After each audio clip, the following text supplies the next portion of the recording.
자, 지난주에 안토니오 그람시라는 사람을 이제 제가 소개를 했고, 그 다음에 안토니오 그람시의 진지전이라고 하는 걸 소개를 했습니다. 진지전. 말 그대로 진지를 구축을 하고 오랫동안 적과 이렇게 대치를 하면서 싸우는 가운데 헤게모니를 장악하는 그런 일, 이런 전술을 피는 거, 이게 안토니오 그람시의 진지전과 그 다음에 헤게모니 작전이라는 건데, 왜 이런 일이 생겼냐? 여러분 아시는 것처럼 이 마르크스주의에서는 계급 투쟁이 이제 일어나게 되고, 이렇게 되면 모든 나라에서 반드시 프롤레타리아 혁명이 일어난다, 이렇게 이제 마르크스가 주장을 했는데, 마르크스의 주장대로 이 세상에서 그런 일이 안 일어나는 거예요. 그러니까 프롤레타리아 혁명, 공산혁명, 뭐 말 그대로 세상을 뒤집어 놓는 그런 혁명이 러시아라든지 중국이라든지 이런 후진 국가에서는 일어나는데, 선진국에서는 그게 생기지 않는 겁니다. 자, 그래서 이 문제를 해결해 준 사람이 누구냐? 이탈리아의 공산주의자 안토니오 그람시예요. 그래서 이 사람이 뭘 주장했냐? 사회 모든 분야에서 진지를 구축을 하고 오랫동안 공산주의 사상을 심어 놓으면, 그러면 결국 그 사회가 공산화가 된다는 거예요. 지금. 그래서 특별히 사람들의 문화, 역사 등에 파고 들어야 된다. 영화 속에 파고 들어야 돼. 공산주의라는 말 안 붙여도 됩니다. 음악에 파고 들어야 돼. 책 속에 파고 들어야 돼. 방송, 언론계에 파고 들어야 돼요. 심지어 교회, 신학교회까지 들어와서 좌익 종북 세력을 만들어 놓는 이 진지전을 30년, 40년, 50년을 펴서 헤게모니를 장악하게 되면, 그러면 그 사회가 공산화가 된다. 지금 이호 목사님이 그 이야기를 왜 하는 거냐? 지금 대한민국이 이 진지전에 당해갖고, 그래서 완전히 헤게모니가 사회주의 공산주의자에 의해서 장악이 됐다는 거예요. 그래서 그런 일이 하루아침에 일어나지 않고 수십 년 동안 사회 모든 분야에서 사회주의 공산주의 이 사상이 상식이 되는 그런 일, 그 일이 생기도록 계속해서 상대방을 이렇게 두들겨 패는, 조금씩 패는 그런 일들이 진행이 될 때 결국은 그 사회가 공산화가 이제 된다는 겁니다. 지금 대한민국은 여러분 아시는 것처럼 1948년 8월 15일 건국 이래 최대의 위기를 맞고 있어요. 당시 386 세대라고 한 그 사람들이 지금 30년, 40년 동안 진지전을 펴왔어요. 우리 사회 모든 분야에서 진지전을 펴왔어요. 말 그대로 지금은 헤게모니를 장악을 했습니다. 자, 이렇게 진지전이 오래 지속이 되면서 이 사람들이 헤게모니를 장악하면은 이 사람들의 주장이 상식이 되는 거예요. 한마디로 이야기하면은 사회주의 원리, 사회주의 원칙이 그냥 사람들에게 상식이 되는 그런 사회가 이제 된다는 겁니다. 그래서 지난주에는 이 안토니오 그람시의 그 진지전, 그 다음에 헤게모니 장악, 그 다음에 이런 것들이 상식이 되도록 만들어야 된다, 이러한 그 원리를 제가 여러분에게 소개를 했고, 오늘은 이 안토니오 그람시의 그 진지전이 실제로 지난 30년, 40년 동안 이 대한민국 땅에서 어떻게 벌어졌는가, 그 현실을 여러분에게 세 가지 예를 들어서 보여드리고, 이게 끝난 다음에 그럼 우리 기독교인들은 어떻게 해야 될 것인가? 우리 기독교인들은 어떻게 해야 될 것인가? 이 사람들이 진지를 구축하고 산성을 구축하고 요새를 구축하고 망대를 구축하고 이렇게 해서 대한민국을 망쳐놓고 기독교를 이렇게 무력화시키는 이런 일을 하는데, 우리 기독교는 어떻게 대처를 해야 되겠는가? 이 내용이 시편 144편에 이제 기록이 되어 있기 때문에 뒷부분은 그 말씀을 강의하는 그런 시간을 좀 갖도록 하겠습니다. 오늘 여러분에게 말씀드린 그 내용 처음부터 끝까지 거의가 다 이호 목사님 나와 있는 그 책 그대로를 여러분에게 전달해 드리는 거예요. 다만 정동수 목사라고 한 그런 사람의 이러한 그 음성을 통해서, 그 다음에 열정이나 감정이나 이런 걸 통해서 그걸 여러분에게 이제 그대로 전달하는 그런 시간을 좀 갖도록 하겠습니다.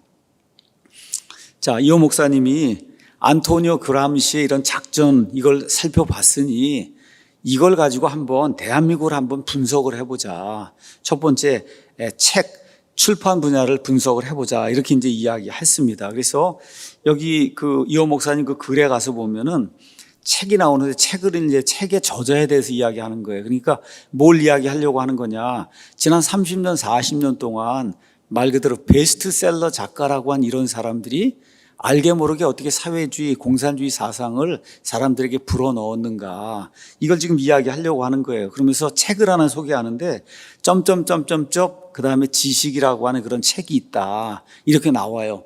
제가 이제 조금 이따 책 이름은 이야기하겠습니다. 어쨌든 점점점점점 지식이라는 책은 100만 권이 넘게 팔린 베스트셀러입니다. 베스트셀러. 근데 2017년에 저자가 인터뷰를 했어요. 그 인터뷰에서 저자가 이렇게 이야기합니다. 그래서 제가 이 책이 어떤 책인가, 뒤에 가서 보면 대화도 나오고 뭐도 있고 이제 이렇게 해서 그래서 이렇게 인터넷 검색을 했더니 그 책의 이름이 지적 대화를 위한 넓고 얕은 지식이라는 책이에요. 그 책이 지금부터 3년 전 이때 할 때 100만 권이 넘게 팔렸는데 후속작이 나오고 뭐 이렇게 되면서 지금 가서 쳐보니까 200만 권이 팔렸다. 후속작까지 이렇게 해서 많은 사람들에게 지적 대화를 위한 넓고 얕은 지식을 전달해 주는 그런 그 책입니다. 자, 이 저자가 뭐라고 얘기했냐. 2017년 3월 28일 인터뷰를 했는데 저는 사람들이 인문학 몰라도 된다고 생각을 합니다. 먹고 사는 게 사실 더 중요한 문제이거든요. 건강하게 먹고 살고 자신의 취미 생활하고 또 이렇게 하면 충분하다는 이런 생각이 드는데 최소 지식을 알아야 하지 않겠냐. 그렇게 해서 이 최소 지식을 알려주기 위해서 이 책을 내가 기록을 했다. 이분이 뭐라고 얘기해요? 인문학, 철학 몰라도 되고 그냥 건강하게 그냥 먹고 살면 되는데 그래도 인생을 살아가는데 최소 지식이 필요하지 않느냐. 그렇죠? 그럼 이 저자가 이야기한 최소 지식이 뭐냐는 거예요. 저자가 이야기하는 최소 지식. 최소 지식에 대해 저자가 이렇게 이야기하는 거예요. 이 최소 지식은 뭐냐? 철학 이런 게 아니라 계급 갈등에 대한 이해라고 생각을 합니다. 계급 갈등에 대한 이해를 하는 게 그게 최소한의 지식이라는 거예요. 세상에는 생산수단을 소유하고 자신의 노동력이 아니라 타인의 노력과 시간을 이용해서 먹고 사는 사람들이 존재하고 이건 마르크스주의에 따르면 부르주아 계급이잖아요. 그렇죠? 이런 계급이 존재하고 반대로 이들의 생산수단에 고용이 돼서 노동력을 판매하는 노동자들이 있습니다. 이게 뭐예요? 프롤레타리잖아요. 프롤레타리아. 그렇죠? 이 둘의 이익은 서로 크게 대비가 됩니다. 이거 정도는 좀 알았으면 좋겠다. 저자가 이 책을 기록한 목적이 그거라는 거예요. 이거 정도는 좀 알았으면 좋겠다. 그런 목적으로 해서 내가 이 책을 지었습니다. 그럼 여러분 그 책의 내용이 뭐겠어요? 마르크스주의 이야기하는 거 아니겠어요? 근데 그게 제목에는 마르크스주의 이런 거 들어있질 않아요. 제목은 지적 대화를 위한 넓고 얕은 지식. 그래서 제가 이렇게 넣어봤습니다. 검색하는 데다. 이렇게 넣어봤더니 당장에 나오는 거예요. 마르크스주의 도표가 나오고 이렇게 되면서 이 사람 책에 나와 있는 이런 내용들이 그냥 이렇게 버젓이 나와 있는 거예요. 내용은 한마디로 마르크스주의의 계급투쟁론, 프롤레타리아가 있고 부르주아가 있고 마르크스 이렇게 해서 프롤레타리아 혁명이 일어나야 되고 이런 내용을 이 안에 지금 적어 놓은 거예요. 그런데 이게 100만 권이 팔렸다는 거예요. 100만 권. 근데 그 이후에 다시 또 다른 책을 져서 그래서 지금 200만 권이 팔렸다는 거예요. 이게 바로 진지전이라는 거다. 이게 바로 진지전. 그래서 이호 목사님 얘기는 이런 거예요. 이 베스트셀러 저자가 뭐라고 얘기하냐. 최소 지식을 사람이 가져야 되는데 그 최소 지식이 뭐냐. 계급 갈등이 뭔가를 알아야 된다는 거예요. 부르주아 계급이 뭔가를 알아야 된다는 거예요. 프롤레타리아가 뭔가를 알아야 된다는 거예요.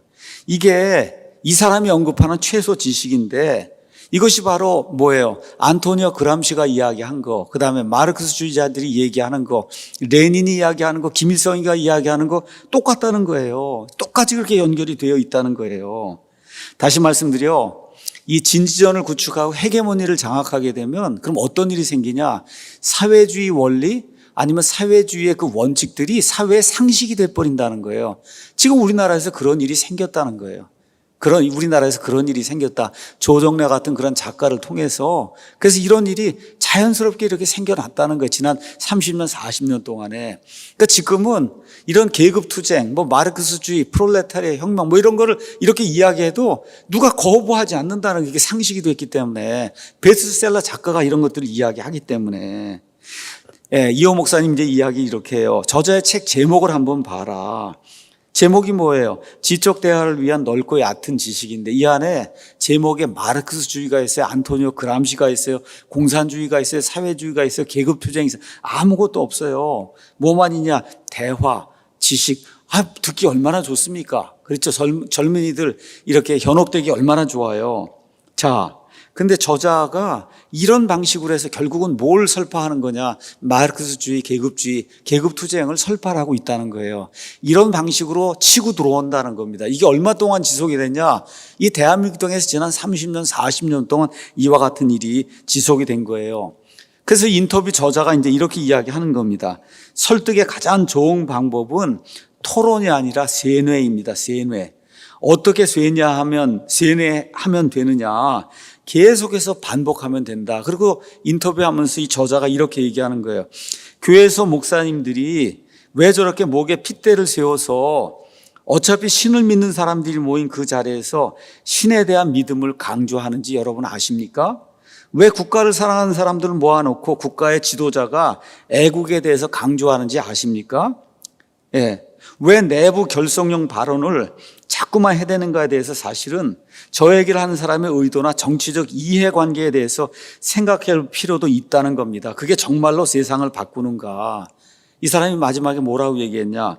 사실 진보가 세상을 바꿀 수 있을 거라고 저는 믿습니다. 이렇게 이야기한 거예요.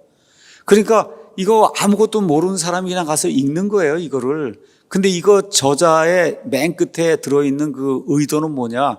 진보 세상이 온 세상을 바꿔놓는, 말 그대로 마르크스주의 이런 혁명이 온 세상을 바꿔놓는 그런 세상을 만들기 위해서 내가 이런 책을, 그 안에 마르크스 뭐 이런 거 제목 같은 건 없는데 사람들이 그걸 주입을 하고 있다고 지금 그렇게 이야기를 하고 있는 거예요.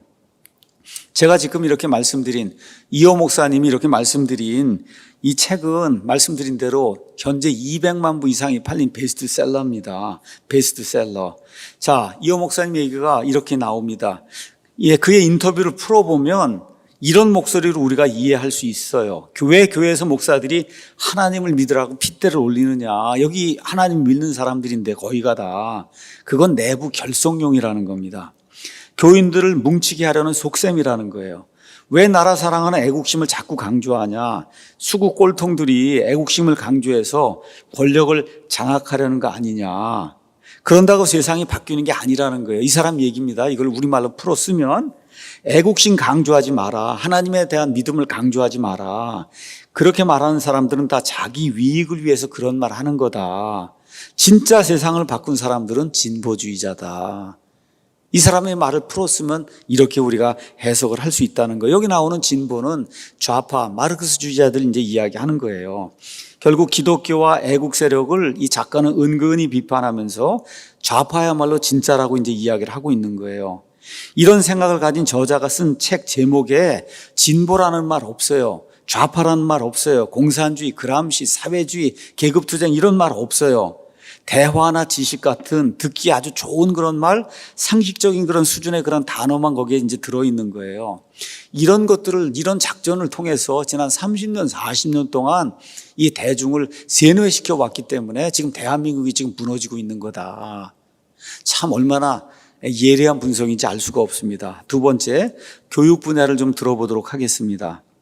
많은 학교에서 한국사 교과서로 채택했다고 하는 미래엔 출판사의 고등학교 한국사 자습서 이런 책이 있는데 여기 186쪽에서 273쪽은 근현대사 부분을 이제 다루고 있어요.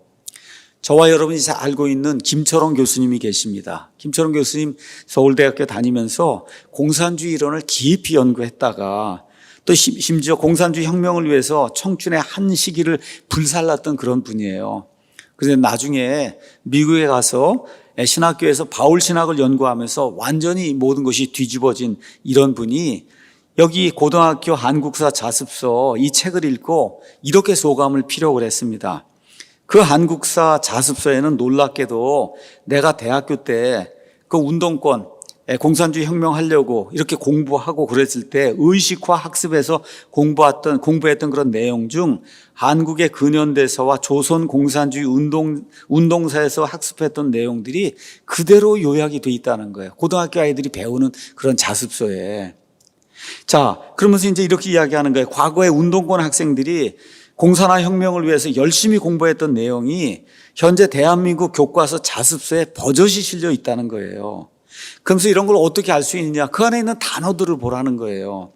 자본주의, 자본가, 지주, 대지주, 독점자본, 도시빈민, 노동력 수탈, 수탈에 의한 계층분해, 민족운동의 주체로서의 학생, 노동쟁이, 봉건잔재의 파괴, 부르주아, 민주주의, 민족주의 혁명, 반제 항일투쟁, 사회주의 진영의 합법적 공간상실, 식민사관의 정체성론, 유물론, 계급갈등, 반제국주의 투쟁, 계급적 교육, 지주에 대한 투쟁, 계급투쟁, 토지집중, 예속자본가, 프롤레타리안 문학, 보천보 전투, 국유화, 사회주의적 개혁, 노동 대중의 해방, 무장봉기, 무상의무교육, 무상물수, 무상분배, 이런 것들이 고등학교 아이들이 이렇게 자습할 수 있는 이 자습서에 그냥 빼곡히 들어있다는 거예요. 근데 그 앞에 자습서에는 공산주의다 뭐 이런 얘기 없습니다. 그냥 고등학교 아이들 자습서라고 돼 있는데 그 안에 들어가서 보면 본인이 공산주의 혁명을 일으키기 위해서 의식화 교육을 하기도 하고 배우기도 했을 때 바로 그 당시에 사용하던 그런 단어들이 그 안에 그대로 들어있다는 거예요. 이런 단어들은 공산주의자들이 즐겨 사용하는 그런 단어, 용어예요. 왜 그러냐? 김철원 교수님 자신이 몇 년 동안 이런 거에 심취해서 그래서 공부를 했기 때문에 누구나 알 수 있는 거예요. 이런 공산주의자들의 용어를 고등학교 아이들의 자습서에서 그대로 차용을 해서 쓰고 있다는 이런 현실, 이런 걸 우리가 기억을 해야 된다는 거예요. 그러면서 이제 이호 목사님이 이렇게 이야기를 합니다. 예를 들어 보겠습니다. 학교에서는 대개 상식 아니면 진리를 이제 가르칩니다. 선생님이 이렇게 이야기하죠. 너희가 좋은 사람이 되려고 하면 상식적으로 이런 단어는 알아야 돼. 이렇게 하면서 이제 아이들에게 가르친다는 거예요. 자, 근데 예를 들어 학교 수업 시간에 너희들 좋은 사람이 되고 그다음에 훌륭한 사람이 되려면 삼위일체가 뭔지 좀 알아야 된다. 성령 충만이 뭔가 그런 걸 좀 알아야 된다. 이렇게 상식을 알아야 된다고 가르치면서 만일에 학교 수업 시간에 삼위일체, 성령 충만 이런 걸 이제 가르친다고 우리 한번 가정을 해보자는 거예요. 학교 수업 시간에. 그러면 학생들은 선생님이 상식적인 사람이 되라고 이렇게 얘기하면서 상식을 가르쳐 준다고 얘기하니까 아, 이게 삼위일체, 성령 충만 이런 게 상식적인 단어구나 이렇게 생각을 하고 기독교적인 단어를 이제 이해하게 된다는 거예요. 그래서 기독교에서 사용하는 이런 단어를 이해하면 자신도 모르게 기독교적인 그런 개념이 그 사람 마음에 심기게 된다는 거예요. 본인도 모르게 기독교에 젖어들게 된다는 거예요. 이렇게 되면 나중에 기독교인이 될 가능성이 굉장히 커진다는 겁니다. 또 기독교의 친화적인 인물이 될 가능성이 굉장히 커진다는 거예요. 마찬가지로 마르크스주의자들이 사용하는 그런 용어를 청소년 그 학습 자습서에 잔뜩 실어 놓으면 꼭 공산주의라고 그 안에 적혀 있지 않아도 공산주의가 뭔지 몰라도 학교 공부를 하다가 본인도 모르게 공산주의적인 그런 용어에 젖어들게 된다는 거죠. 무상분배, 무상몰수, 무상의무교육 이런 단어가 머릿속에 이제 들어가면 그럼 무상이라고 하는 게 이게 좋은 거구나, 이게 상식적인 거구나 하고 사람들의 학생들의 뇌에 그게 박힌다는 거예요. 그렇게 되면 그게 무상 파퓰리즘 정책, 그렇죠? 무상으로 뭐 해준다고 하면 이걸 다 이제 이게 정착이 되고 그럼 어떤 생각이 드냐? 일을 안 해도 공짜 받아서 살면 되겠구나. 공짜는 좋은 거구나. 이런 생각을 할 가능성이 높아진다는 겁니다. 근데 선생님이 뭐라고 얘기해요? 이 정도는 알아야 그래야 이게 상식이고 상식적인 이런 사람이 될 수 있다고 얘기하면서 말 그대로 공산주의 용어가 가득 찬 이런 것들을 아이들에게 이제 심어 놓기 시작하면 그러면 1년, 2년, 3년 이렇게 지나면서 20년, 30년, 40년 그 사회가 진행이 되면은 그러면 진지전에 의해서 그 사회에는 그런 것들이 보편적인 상식이 되는 이런 엄청난 일들이 그 사회에 생기게 된다는 겁니다. 한국사 교과서에서 이제는 유관순을 뺐다 그럽니다. 왜 그러냐? 이유가 하나라는 거예요. 유관순은 기독교인이니까. 그 대신에 사회주의 여성 운동가를 대신 집어넣었다는 거예요. 이런 식으로 교과서를 이제 세탁을 하는 거예요. 교과서의 노선을 분명히 보여주는 그런 사례라고 할 수가 있습니다. 그런데 단순히 누구를 넣고 누구를 빼고 하는 문제보다 더 중요하고 심각한 문제가 있다는 거예요. 교과서 전체의 구조, 틀, 교과서에 일관되게 흐르는 교육 철학이 뭐냐? 마르크스주의의 역사관이라는 거, 이 계급투쟁, 이거 역사관이라고 하는 거, 이거를 부모들이 꼭 이해를 해야 된다는 겁니다. 공산사회를 이루기 위한 공산혁명이 정의라는 그런 관점에서 교과서를 썼기 때문에 그러니까 부르주아를 타도하고 있는 사람들 타도하고 가난한 사람들이 혁명을 일으켜서 뒤집어 놓아야 된다. 이렇게 이제 썼기 때문에 그 관점에 맞는 수많은 용어들이 우리 아이들의 교과서에 그대로 이제 등장을 하고 있는 거예요. 이게 뭐에 대한 반증이냐? 이 좌익들이 교육이라고 하는 그런 영역에서 지난 30년, 40년 동안 진지전을 펴갖고 결국은 승리했다는 거예요. 이게 지금 대한민국의 현실이라는 겁니다. 세 번째, 대한민국의 상황 가운데 이제 영화 예를 하나 이제 들어서 여러분에게 그람시의 그 진지전이 어떻게 대한민국을 망쳐놓았는가 이제 설명을 좀 드리도록 하겠습니다. 역시 김초롱 교수님이 이렇게 이제 이야기를 하셨어요. 1986년 이후 김일성 그 주체 사상은 빠른 속도로 퍼져나갔고 학생, 노동, 문화운동의 다수파가 되었습니다. 이후로 문화예술 분야에는 미국을 우리 대한민국 국민들의 주적으로 이해하는 좌파 예술가들이 등장하기 시작을 했습니다. 그래서 1982년 서울대학교에서 자체적인 주체사상파 그룹이 이제 등장을 했어요. 주체사상파 그룹.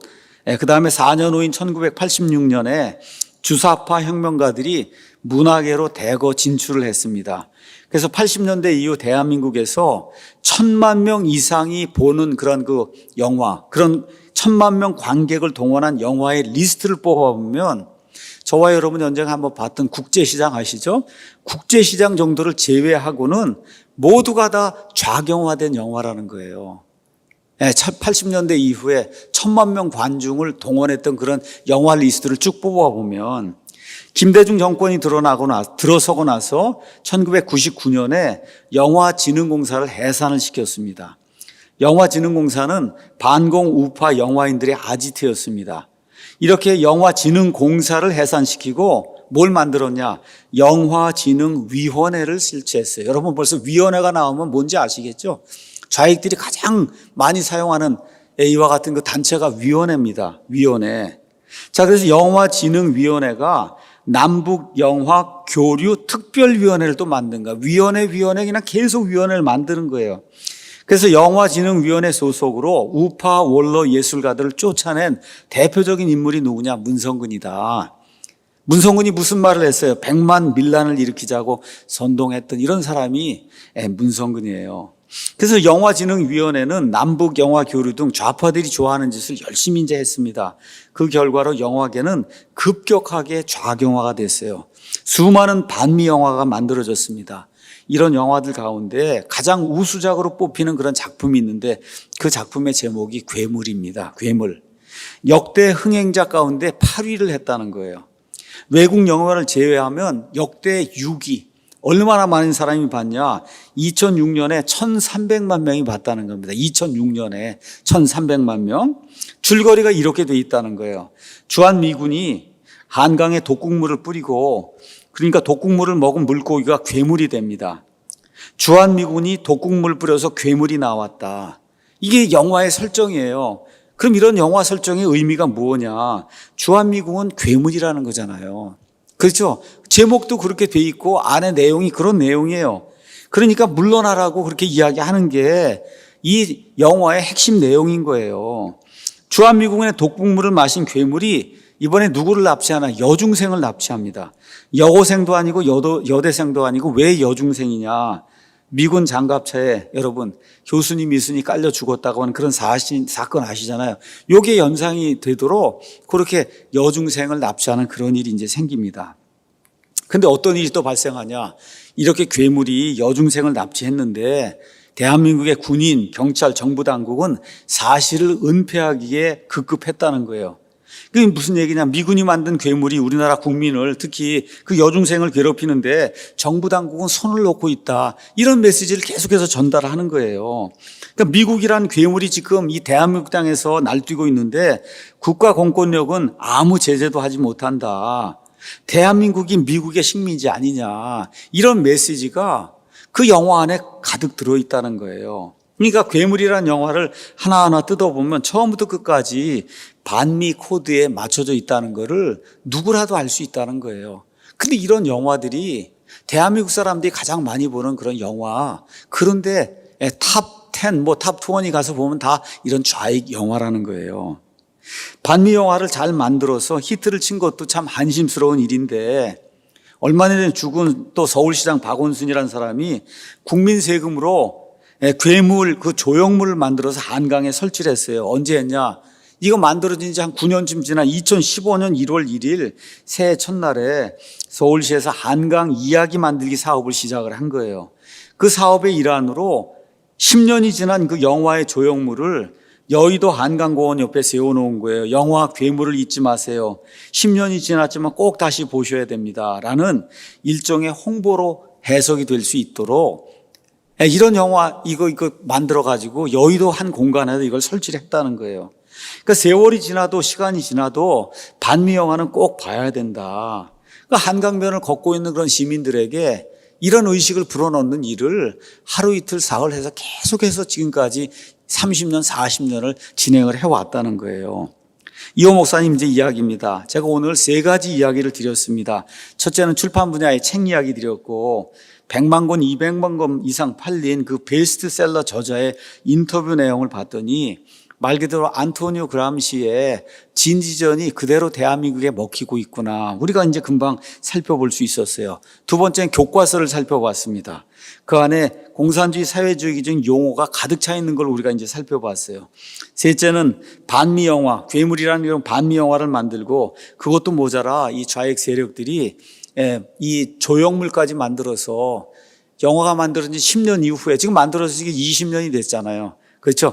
이렇게 되면서 계속해서 반미하고 자본주의 타도해야 된다고 한 이런 사상을 사람들에게 심어놓는 그런 일을 지속을 해왔다. 이호 목사님이 그러면서 결론적으로 이렇게 이야기하는 거예요. 오늘날 저와 여러분이 겪고 있는 이 대한민국, 이 모든 것의 현실, 이 대한민국은 안토니오 그람시의 진지전이 눈부시게 성공한 사례다. 계속해서 진지를 펴놓고 모든 분야에서 두드려 엎기 시작을 하니까 결국 30년, 40년이 넘어서 그래서 결국은 이와 같은 일이 생기게 됐다는 거예요. 그래서 공산주의자 또는 친공산주의 좌파 세력이 정치, 경제, 사회, 문화, 교육, 종교, 안보, 국방 각 분야의 헤게모니를 지금 장악하고 있기 때문에 지금 대한민국에 이런 어려움이 발생하고 있는 거다. 그래서 이호 목사님이 우리 성도들에게 이렇게 부탁의 말씀을 드리는 거예요. 안토니오 그람시의 이 진지전이라는 게 있다. 모든 분야에 진지를 쌓아놓고 계속해서 그들의 적이라는 건 기독교 세력을 얘기하는 거고 그들의 적이라는 건 대한민국을 지키려고 하는 그런 사람들, 자유민주주의를 지키려고 하는 사람들이 그들의 적이군요. 이 적을 계속해서 두드리며 이렇게 주업해 온다는 거, 이걸 기억을 하고 어떤 책을 읽든지 어떤 영화를 읽든지 텔레비전에 무슨 프로그램을 보든지 안토니오 그람시의 진지전이라는 게 있구나, 이런 그 관점을 가지고 이걸 보지 않으면 거기에 다 넘어갈 수밖에 없다는 거예요. 우리가 아무 생각 없이 지나가는 연속극, 영화, 드라마 속에서도 사회주의, 공산주의 코드가 그 안에 들어있다. 이거를 간파를 해야 된다는 거예요. 그래서 이런 간접적인 메시지를 통해 끊임없이 대한민국의 국민들이 지난 30년, 40년 동안 세뇌를 당한 겁니다. 그 결과 어떤 일이 생겼냐. 자기 고모부 장성택을 처형하고 자기 형 김정남을 암살하고도 이 김정은이라는 자가 대한민국 국민들의 호감도 70%를 달성을 했다는 거예요. 김정은에 대해서 호감 있다고 생각하는 사람이 70%라는 거예요. 이게 미칠 일 아닙니까, 이게? 그렇잖아요. 예. 이건 마귀의 자식으로 정말 지난 한 70년 이상 할아버지부터 시작해서 2,500만, 3,000만 이런 그 동포들을 죽음의 공포 속으로 저렇게 몰아넣고 있는 저자를 70%의 사람들이 호감 있다고 보는 이런 일이 하루아침에 생긴 게 아니고 30년, 40년 동안의 진지전을 통해서 이런 일들이 이제 생기고 있는 거다. 언론이 지속적으로 김정은 친화적인 보도를 내보내고 문화 곳곳에 영향을 주고 있어서 자신도 모르게 대한민국의 수많은 국민들이 좌익에 의해서 세뇌되고 있다는 이런 거, 이걸 특별히 누가 기억을 해야 되냐? 우리 예수님 믿는 사람들이 정확하게 기억을 해야 된다는 거예요. 여러분 무슨 광화문 갔다 그러고는 이거 교회에서 하고 그러면 이걸 극우라고 몰고 있어요. 심지어 미래통합당 주호영 대표 이런 사람들도 그게 극우라고 이야기를 하니 정말 뭐 세상 사람들 얘기로 따지면 환장할 노릇이죠. 이게 무슨 극우예요, 여러분. 물건을 때려 부셨어요. 뭐 무슨 폭력을 사용했어요. 그게 아니잖아요. 대한민국의 자유를 지켜야 되겠다고. 그렇죠? 본인 자신이 자발적으로 나와서 평화적으로 시위하고 한 거, 이런 게 무슨 극우입니까, 이게. 이게 너무나 정상적인 거지. 자기의 자유를 지키기 위해서 이야기하고 있는 건데. 근데 그게 극우로 된 거예요. 왜 그래요? 안토니오 그람시의 이와 같은 진지전, 이게 30년, 40년 지나면서 이런 뭐 민주노총이라서 횃불 들고 나가서 촛불하고 이런 건, 이거는 아무 문제 삼지 않아요. 이렇게 평화적으로 나가서 시위하고 하는 이런 사람들이 극우고, 그렇죠. 말 그대로 반동분자라고 하는 이와 같은 이 뭐라 그럴까, 사람들의 뇌리 속에 이런 것이 각인이 되는 이런 안타까운 일이 지난 30년, 40년 동안 이 나라에서 이제 생기게 된 겁니다. 김현우라고 하는 사람, 안토니오 그람시를 찬양하는 그런 사람이 있는데, 이 사람이 안토니오 그람시에 대한 책을 쓰면서 결론 부분에서 이렇게 이야기를 했다고 합니다. 프랑스에서 이제 68 혁명이라고 하는 게 일어났는데, 그 68 혁명에서 유럽과 중남미의 좌파 정치에서 해방신학과 교육학에서 대학문화를 추구하는 미디어와 저널에서, 그리고 여성주의, 보통 우리가 페미니즘 운동이다 이렇게 이야기하는데, 그 여성주의 운동과 각종 소수자 운동에서 그람시, 아니면 그람시가 이야기한 이런 진지전, 이와 같은 것, 이런 것들이 어떤 때는 그람시의 이름을 달고 나타나기도 하고, 어떨 땐 아무런 표식도 없이 불쑥불쑥 모습을 나타내기도 하고 녹아서 흐르기도 한다. 이게 좌익에 심취한 안토니오 그람시 연구자가 이야기하는 거예요. 그람시 이름을 달고 나타나기도 하고, 그람시 이름이 없는데도 불구하고 그 안을 내용을 들여다보면 다 그람시가 이야기하는 말 그대로 사회주의, 공산주의가 상식이 되도록 만들려고 하는 이런 것들이 우리나라 곳곳에 지금 널려 있다는 겁니다. 이 김현우라는 사람이 안토니오 그람시 책을 쓴 지가 10년 가까이 됐는데, 10년 전에 페미니즘, 여성주의 운동에 그람시의 모습이 보인다고 이 사람이 이야기를 했거든요. 근데 지금 10년 전과 비교가 안 될 만큼 여러분, 페미니즘 운동이 얼마나 크게 발전했는지 맹렬한지 알 수가 없어요. 알 수가 없어요. 그래서 그람시라는 명찰을 달기도 하고 달지도 않기도 하면서 대한민국의 모든 분야에 그람시가 지금 드러나 있다는 거예요. 그 안에 녹아 있다는 거예요. 그게 무슨 얘기예요? 안토니오 그람시는 이탈리아를 대표하는 공산당이에요. 공산주의자예요. 근데 우리 대한민국의 거의 모든 분야에 이 그람시의 진지전을 통해서 안토니오 그람시의 공산주의 사회주의 이론이 아주 젖어서 스며들어 있다는 겁니다. 이 모양 저 모양으로 튀어나오고 있다는 거예요. 그래서 서울대학교 경제학부에서 가르치셨던 이용훈 교수님이 초등학교, 중학교, 그다음에 고등학교 과정의 모든 교과서를 다 분석했어요. 그랬더니 대부분의 나라, 민주주의 국가에서 가르치는 중요한 개념이나 단어가 우리 교과서에서는 빠져 있다.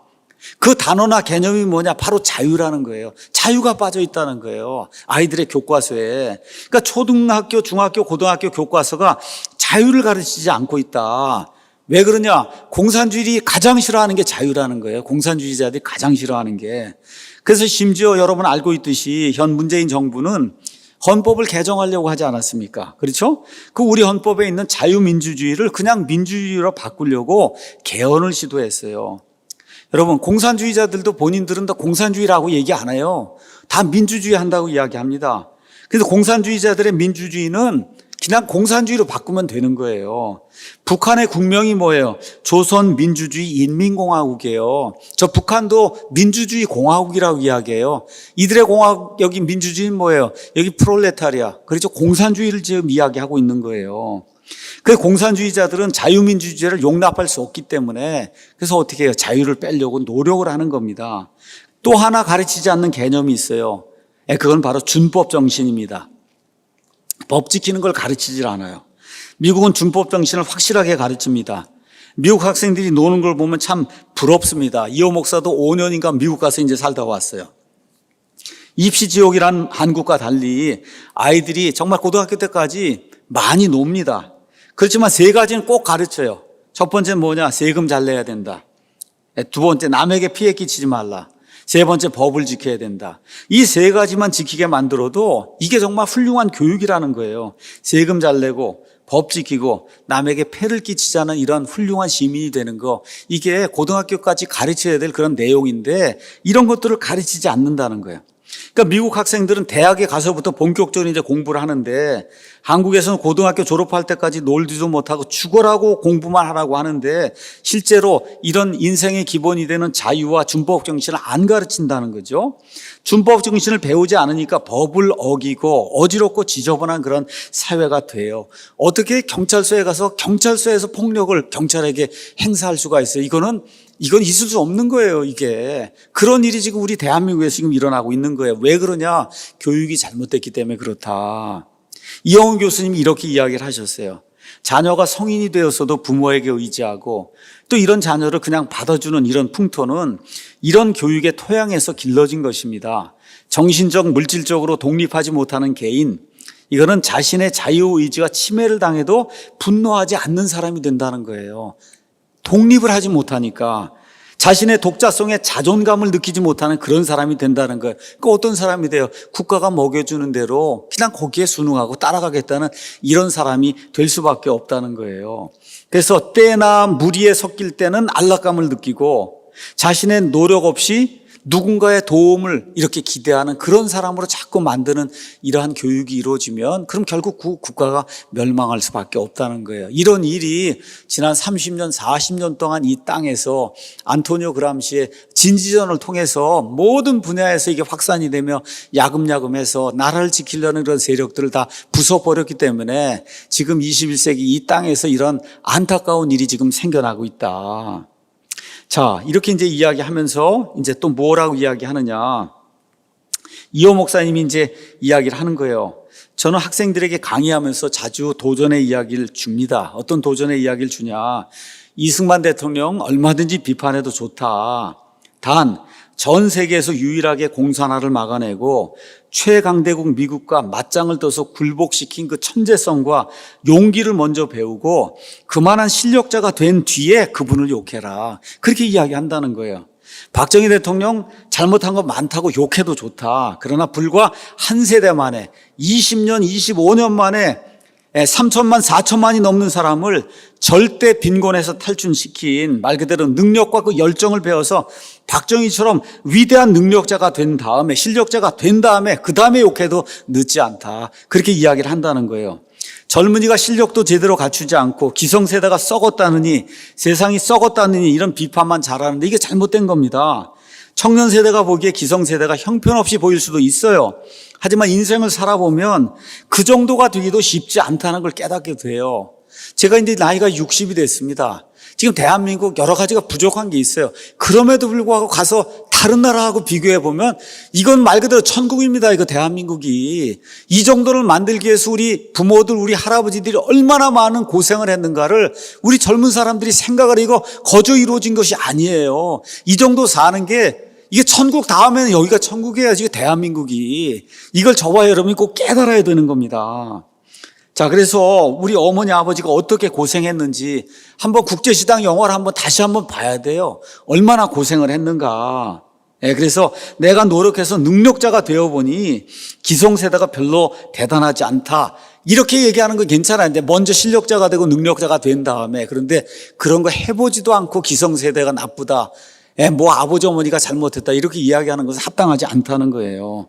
다시 말씀드린다. 비판하지 말라는 뜻이 아니라 이 젊은 세대가 무언가를 비판하기 전에 먼저 과거 세대가 어떤 것을 했는가를 배워야 이 나라가 발전할 수 있다. 사회가 성장할 수 있다. 그래야 본인도 행복해질 수 있다는 거예요.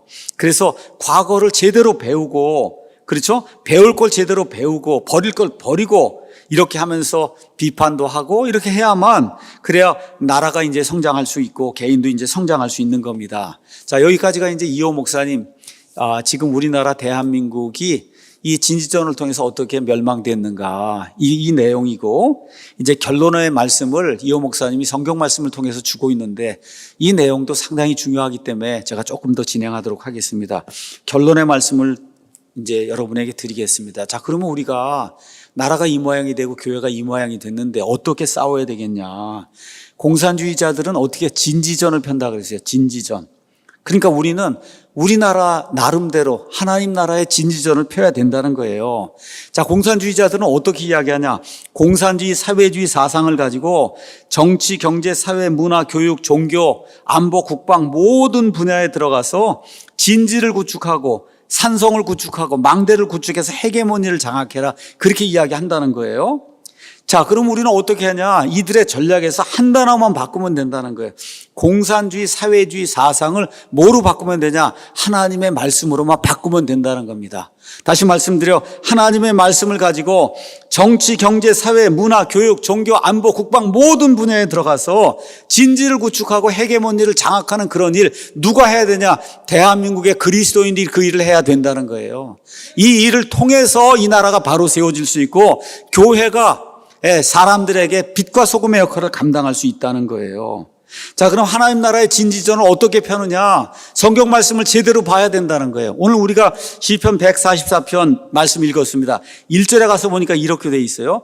나의 힘이 되신 주 여호와를 찬송할지어다. 그분께서 내 손을 가르쳐 전쟁하게 하시며 내 손가락을 가르쳐 싸우게 하시는도다. 저와 여러분이 교회에서 배우는 하나님은 어떤 분이냐? 사랑이 많으신 분, 사랑하시는 분, 긍휼을 베푸시는 분, 대개 또 우리에게 축복을 해주시는 분, 이런 하나님만 우리가 배우는데 여기 지금 다윗의 시예요. 다윗이 지금 하나님께 뭐라고 얘기하느냐? 여기 가서 보니까 하나님은 싸움을 가르치신 하나님이라는 겁니다. 여러분, 얼마나 멋있는지 알 수가 없어요. 하나님은 싸움을 가르치시는 하나님이다. 기독교를 지키려면 싸움을 해야 된다는 거예요. 동성애가 진보고 인권이고 진리라고 이렇게 이야기하는 이 세상에서 어떻게 싸우지 않을 수가 있냐? 동성애가 합법적인 것이고 올바른 것이라고 그렇게 이야기하는데 어떻게 싸우지 않을 수 있냐는 거예요. 가능하면 싸우지 말고 화평하게 지내는 것이 좋은 거예요. 맞습니다. 그런데 하나님을 위해, 이름을 위해서, 하나님의 말씀을 위해서 싸워야 할 때가 오면 그때는 피하지 말고 싸워야 된다. 가서 보니까 뭐라 그랬어요? 하나님이 내 손을 가르쳐 전쟁하게 하시고 전쟁하는 법을 가르쳐 주신다는 거예요. 내 손가락을 가르쳐서 적하고 싸울 수 있도록 만들어 주신다는 겁니다. 그래서 2절 가서 보니까 그분은 나의 선함이시오 나의 요새시오 나의 높은 망대시오 나의 구출자시오 나의 방패시니 내가 그분을 신뢰함으로 그분께서 내 백성을 내 밑에서 복종하게 하시는도다. 이렇게 이제 기록이 돼 있어요. 얼마나 좋은 말씀인지 알 수가 없어요. 다시 말씀드립니다. 한국의 교회는 하나님은 사랑이시다, 예수님은 사랑이시다, 이것만을 강조하는데 정말 성경이 말하는 하나님은 어떤 하나님이냐? 물론 나의 사랑이 되시는 건 맞아요. 그런데 동시에 뭐예요? 나의 요새시라는 거예요. 요새, 나의 높은 망대, 나의 구출자, 전쟁할 때 구출해 주시는 분, 나의 방패. 그렇죠? 이런 하나님도 강조를 해야 된다는 겁니다. 이게 뭐 어떤 데 필요한 거예요? 싸우는 데 필요한 거 아니에요? 싸우는데. 그렇죠? 예, 그러니까 하나님이 나의 요새라는 거, 이걸 여러분 체험해 보셔야 돼요. 하나님이 나의 요새, 나의 방패, 나의 구원자라고 하는 사실을 경험하려면 뭘 해야 되냐? 싸워야 그게 경험이 된다는 거예요. 그 다윗이 왜 이런 시편을 지었냐? 평생토록 하나님을 위한 그 싸움을 하게 될 때 하나님이 나의 요새시고 나의 산성이시고 나의 방패시고 나의 구출사라고 하는 그런 사실을 알게 되어서 지금 이와 같은 시편을 기록하게 됐다는 거예요. 하나님의 이름을 모독한 자들하고 싸웠어요. 그들의 공격 때문에 고통스러워했어요. 이럴 때 하나님이 요새가 되셔서 자기를 지켜주신다고 하는 이런 사실을 깨닫고 그리고 기록한 시편이 시편 144편이다. 사람들에게 흐리멍덩한 이런 사람으로 인식이 되면 아무도 저와 여러분을 공격하지 않습니다. 아, 너 정말 예수 믿는 사람이었어? 몰랐는데 너 불교 아니야? 그렇죠? 이 정도로 비치면은 그러면 하나님이 요새가 되어주고 싶어도 요새가 못 된다는 거예요. 흐리멍덩하게 보이면 안 된다는 거예요. 하나님의 가치를 있는 그대로 전달할 수 있는 그런 사람이 돼야 된다는 겁니다. 하나님이 이렇게 흐리멍덩하게 구는 사람에게는 요새가 되어주고 싶어도 요새가 되어줄 기회가 없다는 거예요. 싸움을 안 하는데 무슨 요새가 될 필요가 있어요. 요새가 뭐예요? 싸우는 것이에요. 내가 싸워야만 요새가 필요해지는 겁니다. 하나님의 이름, 하나님의 가치를 위해서 싸워야 돼요. 공산주의자들과 싸워야 되는 겁니다. 사회주의자들과 싸워야 되는 거예요. 왜 그래요? 하나님이 이걸 반대하고 또 동시에 대한민국 헌법이 공산주의 사회주의는 안 된다고 이야기하기 때문에 저와 여러분이 대한민국의 이 헌법이 유지되고 있는 한 이와 같은 것들과 싸워야 되는 거예요. 그래서 하나님의 이름을 지키기 위해 싸울 때 하나님이 우리의 요새가 된다는 겁니다. 높은 망대가 되신다는 거예요. 그 싸움에서 구출해 주시는 분이 되신다는 거예요. 하나님께서 나의 방패가 되신다, 그렇게 이야기하는 겁니다. 여기 가서 보니까 요새, 높은 망대, 우리 옛날 성경에는 산성으로 돼 있어요. 나를 구출하시는 분, 방패, 이런 거 나오죠. 자, 이거 한번 생각해 보세요. 안토니오 그람시가 어떠한 전략으로 헤게모니를 장악하라 그래요? 진지를 구축하라는 거예요. 진지가 여기 나와 있는 요새예요. 산성이에요. 높은 망대예요. 방패예요. 싸움을 위해서 필요해서 이렇게 만들어 놓은 이런 것들이 바로 진지 아니에요. 안토니오 그람시라는 이 이탈리아의 공산주의자가 이런 것들을 만들어 놓고 그러고서 진지전을 펴면서 이 하나님을 믿는 사람들, 대한민국 이거 지키려고 한 사람들을 망쳐 놓았듯이 이제 우리 그리스도인들이 하나님의 말씀을 가지고, 그렇죠, 요새를 세워놓고 높은 망대를 세워놓고 산성을 세워놓고 그 하나님은 나의 방패시라고 이렇게 하면서 하나님을 위한 투쟁을 해야, 그래야 하나님이 우리와 함께 해주신다. 시편 144편 말씀의 내용이 바로 그거라는 겁니다. 저도 옛날에 성경을 많이 읽었지만 이게 이런 말씀으로 이해가 될 수가 있구나, 오늘 놀라운 걸 이제 배우게 됐습니다. 시편 143편의 저자는 다윗이에요. 자, 블레셋이 쳐들어왔어요. 거기 누가 나왔어요? 골리앗이 나와서 하나님의 이름을 모독했어요. 그 당시 이스라엘에 부자도 많았어요. 박사도 많았어요. 장군도 많았어요. 정치인이 많았어요. 사울이라고 하는 다른 사람보다 키가 큰 그런 왕도 있었어요. 근데 이 블레셋하고 싸우는 사람이 하나도 없었어요. 박사고 장군이고 왕인데도 모두 골리앗 앞에서 벌벌벌 떨었어요. 그렇죠? 근데 다윗이 아버지 명을 받고 자기 형들에게 말 그대로 지금식으로 하면 도시락을 전달해 주려고 그 전쟁터에 왔다가 골리앗이 소리 지르는 걸 보게 됐어요. 그의 마음속에서 거룩한 분노가 솟구쳐 나오기 시작해서 이 할례 받지 않은 블레셋 사람이 누구이기에 살아계시는 우리 하나님의 군대에 도전을 하느냐, 이렇게 외치고는 말 그대로 지금식이라 하면 짱돌 몇 개 들고 나가서 이 골리앗을 물리치는 그런 내용이 사무엘기에 기록이 돼 있어요. 부자도 있었고 지식인도 있었고 문화인, 예수인, 종교인 다 있었는데 이스라엘엔 누가 없었냐? 싸울 자가 없었습니다. 그 당시에 많은 군사들이 있었지만 싸울 사람이 없었어요. 그래서 다윗이 혼자 나가서 싸웠더니 하나님 나중에 뭐라 그래? 그는 내 마음에 합한 자다. 그는 내 마음에 합한 자다. 하나님의 나라를 위한 그런 싸움이 벌어질 때 오직 싸움을 싸울 수 있는 용사만이 하나님의 마음에 합한 사람이다. 얼마나 좋은 말인지 알 수가 없습니다. 그 이후에 다윗은 평생 싸웠어요. 골리앗과 싸웠더니 다음에는 사울이 공격해서 사울의 공격을 피하면서 다윗은 하나님만을 더욱 의지하게 됩니다. 하나님 안에서 안식을 얻고 힘을 얻고 계속해서 싸움을 싸워요. 많은 대적들이 반격을 합니다. 반격해서 몰려오게 될 때 다윗은 언제나 하나님을 자기의 요새로 삼았어요. 자기의 산성으로 삼았어요. 하나님을 자기의 방패로 삼았어요. 이런 모든 것들이 다 이루어진 이후에 지금 다윗이 시편 144편을 기록을 하고 있는 거예요. 그렇죠? 그 내용이 뭐예요? 그분은 나의 요새시오, 나의 높은 망대시오, 나의 구출사시오, 나의 방패시다. 그렇죠? 그렇게 했더니 어떤 일이 생겼냐? 내가 그분을 신뢰하니까 그분께서 내 백성을 내 밑에서 복종하게 하시는도다. 열심히 주님의 싸움을 싸우게 될 때 하나님을 대적하는 자들도 있어요. 그렇죠? 이 모든 자들을 다윗의 밑에서 굴복하도록 하나님이 만들어 주셨다는 거예요. 여호와의 산성에서 진지를 구축한 다윗에게 사람들이 복종하기 시작했다는 겁니다. 하나님이 이스라엘 백성 전체를 다 다윗에게 복종하게 만들어 주셨다는 거예요. 다윗이 어떤 출신이에요? 명문가 출신이 아닙니다. 학벌도 없는 사람이에요. 아버지에게도 무시당하고 형들에게 모욕당했던, 어느 면에서 천덕꾸러기에 지나지 않는 목동 출신의 이 다윗이 어떻게 하나님의 백성을 복종하게 만들 수 있었느냐? 하나님의 싸움을 싸웠기 때문에 그 일이 가능했다는 겁니다, 여러분. 그래서 여기 가서 보니까 144편 15절 맨 마지막에 결론을 내리면서 그러한 처지에 있는 그 백성, 그죠? 모든 것들이 부유하게 된 그 백성, 대한민국이 그러한 백성이 되길 원하는데 그러한 백성은 행복한데 어떤 백성이 행복하냐? 참으로 주 여호와를 자기 하나님으로 삼는 그 백성은 행복하다. 미국의 많은 대통령들이 성경을 가지고 성경에 손을 얹고 그리고 대통령 선서를 하면서 성경 구절 하나 읽어요. 그 성경 구절 읽는 것 가운데 가장 많이 읽는 성경 구절이 바로 여기 144편 15절이에요. 여호와 하나님을 자기 하나님으로 삼은 백성은 행복하다. 맞습니까, 여러분?